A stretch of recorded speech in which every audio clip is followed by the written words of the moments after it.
आप देख रहे हैं V9 न्यूज। आइए बात करते हैं आज की कुछ प्रमुख खबरों की। भागलपुर में सांप्रदायिक सौहार्द बिगाड़ने के मामले को लेकर 5 दिन बाद जिले के एसएसपी साहब मीडिया के सामने प्रकट हुए और वह भी जब पत्रकारों के साथ पुलिस वालों द्वारा दुर्व्यवहार का मामला सामने आया है। जब मीडिया कर्मी सड़क पर उतरे धरने पर बैठे तो साहब स्मार्ट सिटी के सीसीटीवी कैमरे का हवाला दे पुलिस कर्मियों के करतूत की जांच की बात करने लगे। एसएसपी ने बताया कि पिछले 3 दिनों से धरने पर बैठे बीजेपी नेता का स्वास्थ्य खराब हो रहा था। डॉक्टरी जाँच के बाद उन्हें धरना स्थल अस्पताल भेजा गया है, उसकी भी जाँच होगी आखिर ऐसा क्यों हुआ। तो देखिए, वो मामला 4-5 दिन पुराना है और उसमें पुलिस अनुसंधान कर रही है। उसमें भी तमाम वैज्ञानिक साक्ष्य जुटाए गए हैं। उसके आधार पर साक्ष्यों का अवलोकन कर रही है और उसके आधार पर जिस भी निष्कर्ष पर पहुंचेंगे, जिस पर भी दोषारोपण सिद्धि की तरफ जाएंगे, उस पर बिल्कुल कानूनी कार्रवाई की जाएगी। देखिए, 11 संदिग्ध लोगों को बनाया गया उस एफआईआर में और मैंने बताया कि वैज्ञानिक साक्ष्य संकलित किए जा रहे हैं और साक्ष्यों के अवलोकन के उपरांत ही उसमें जो भी दोषी पाए जाएंगे उनको गिरफ्तार किया जाएगा। क्या परिस्थिति सर रही जो रात में बलपूर्वक सभी को हटाया गया? इसके बारे में विस्तार से मैंने बताया। डॉक्टर साहब ने उनके कुछ वाइटल्स के बारे में बताया कि स्थिति ख़राब हो सकती है, तो किसी की जान माल की सुरक्षा की जिम्मेदारी पुलिस की है और उसी जिम्मेदारी के तहत इस पूरे मामले को किया गया। नहीं, पुलिस के द्वारा रिटेन में लिखित में रिपोर्ट सौंपी गई है। एसडीएम साहब के पास वो रिपोर्ट भी मौजूद है। उसी के आधार पर हम लोगों ने निर्णय लिया कि उनको अस्पताल में शिफ्ट करना इम्पॉर्टेंट होगा, इसीलिए इस पूरे चीज़ों को किया गया है।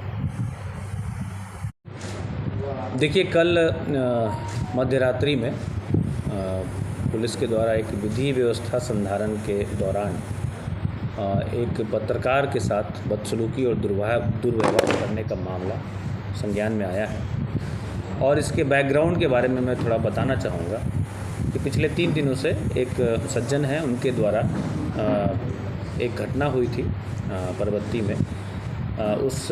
उसमें एफआईआर भी दर्ज हुई थी। उसमें गिरफ्तारी की मांग को लेकर 3 दिनों से अनशन किया जा रहा था और वो सज्जन एक राजनीतिक दल के पदधारक भी रहे हैं और उनके 10-15 सहयोगियों के द्वारा वहाँ पे बैठ के और अनशन किया जा रहा था।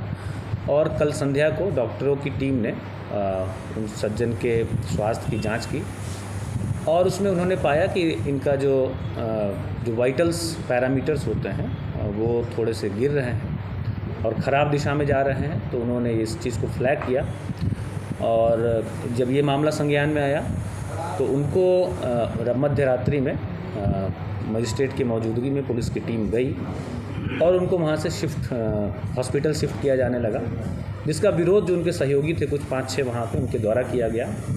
तो उनको एम्बुलेंस से और उनके सहयोगियों को बलपूर्वक पुलिस की गाड़ी में बैठाकर और उनको थाने भेजा गया और जो सज्जन अनशन कर रहे थे उनको अस्पताल भेजा गया। उसी बैठाने के दौरान लोगों को एक राष्ट्रीय चैनल है, उनके एक पत्रकार हैं, उनके साथ बदसलूकी का मामला सामने आया है और कुछ वीडियोस भी सामने आए हैं। और मैं यह चीज़ भी बताना चाहूँगा कि उसी जगह पर कचहरी चौक पर ही जो हमारा integrated command and control centre है उसका सीसीटीवी कैमरा भी लगा हुआ है, उसका फुटेज भी हमारे पास संधारित है और इस पूरे मामले की जाँच के लिए सिटी एसपी भागलपुर को अधिकृत किया गया है और यह पूरे मामले की वैज्ञानिक साक्ष्य उपलब्ध है। उसको अवलोकन करके और बाकी जितने साक्ष्य उपलब्ध हैं उसके आधार पर जांच करेंगे और अगले 3-4 दिनों में अपनी रिपोर्ट सौंपेंगे और इसमें अगर किसी भी पुलिसकर्मी की लापरवाही या जो भी उनका कृत्य है, अगर ये जानबूझ के उन्होंने किसी ने किया है तो उस पर कड़ी से कड़ी कार्रवाई की जाएगी। और अभी तक इस पूरे मामले में कुल 27 लोगों को हिरासत में लिया गया है और उनको विभिन्न थानों में रखा गया है और उनके खिलाफ भी नियमानुकूल विधि सम्मत कार्रवाई भी की जा रही है।